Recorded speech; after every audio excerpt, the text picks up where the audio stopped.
Welcome to the Post for All Season Sports Show. I'm sports editor Drew Rubenstein with publisher Dave Raese. And Dave, will talk about the WVU football team and kind of where they're at this point of the season. When you look back at the beginning of the year, I don't think anybody expected the Mountaineers to be a Big 12 title contender by any stretch. But they're 3-5 at this point. What they've experienced, is it just growing pains of kind of reestablishing the program in the Big 12, or the fact that they've now lost 3 games this season by 21 plus points point to something bigger? Well, I think some of it's growing pains. I think a lot of programs, when they take over from a previous coach, their first recruiting year's not really full, and we've had a lot of changeover in our assistant coaches. I was thinking that today, that hurts your recruiting when you don't have coaches who've been recruiting an area for 10 years and have all these connections. And even in the Big 12, they've had to recruit maybe in places like Texas a little bit more than before, where we were in the Big East, where we could sort of stay in our own neighborhoods. So I think they have some of that going on. Just the thing you want to look at now is how they respond to all this. Can they get out of this tailspin? And that's going to be the challenge for the coaching staff and the players, to see if they can come up with another win like at Oklahoma when they beat Oklahoma State.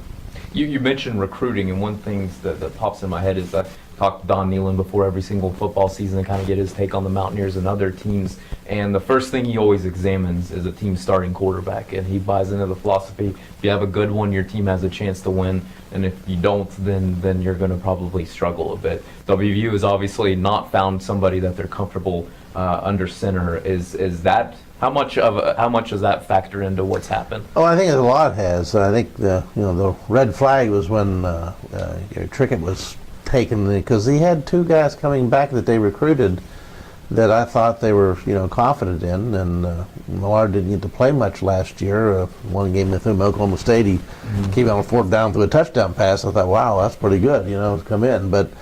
And with Coach Holgorsen's reputation for developing quarterbacks, like the Weed boy at Oklahoma State, who was a baseball player and then came back and he had a great career at Oklahoma State, but he was 1 year.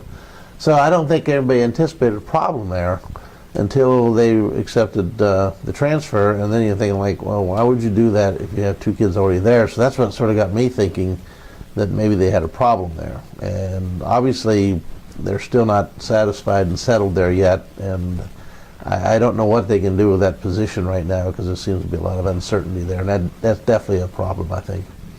When you also, I was just doing some research, and WVU's 5-11 over its last 16 games. I was trying to find the last time they went through that rough of a stretch, and it took me back to 1986 and 87. Don Nealon had been there quite a few years at that point, and WVU went something like 3-10 over a 13-game stretch that preceded Major Harris coming into his form and then taking WVU to new levels. But do you see, I guess going back there a little bit, do you see any similarities to what's happening right now? And is it just a matter of waiting for that next quarterback to emerge? Well, I think, we talked that might be it. A good quarterback makes a lot of coaches look smart, and then, bad quarterbacking can make a lot of them look dumb and stuff. But, I don't know if they have anybody like a Major Harris or a Pat White on the roster right now, or in camp, that can be that kind of dynamic quarterback that will just send shivers through defenses.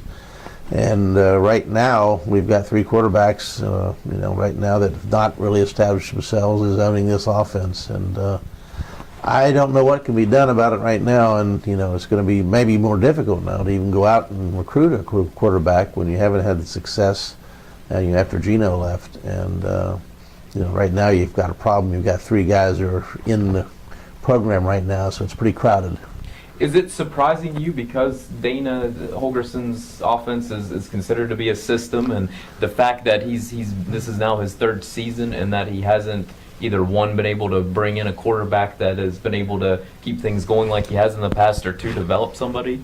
Yeah, I would have to think that you would think that. I mean, you would think that he had 2 years of Gino and put up those numbers, and you would think that he had someone groomed and ready to go. And I'm a little bit surprised that, and I'm sure a lot of our, and Coach Holgorsen might be surprised that, no one's come through. I thought that they were pretty well set there, quarterback, from the recruits they had. Last one for you, Dave. WVU sitting at 3-5, has to win 3 of its last 4 games to keep that bowl streak alive to a 12th year. You mentioned how WVU is going to be remembered is how they're going to respond from here on out. What does West Virginia need to do for this season to be considered a success? Well, right now it's to get to a bowl game. I think that's all is, right now I think people would be very happy. Maybe if they could beat Texas, that would be a great triumph at home and things like that. But it's going to be a tough road because they're just not playing real well right now, to be honest. And any team they play, even Kansas and Iowa State, I think will be challenges. Absolutely. Dave, appreciate your time. Please continue to check theedpost.com for all the latest on the Mountaineers. Thanks for watching today.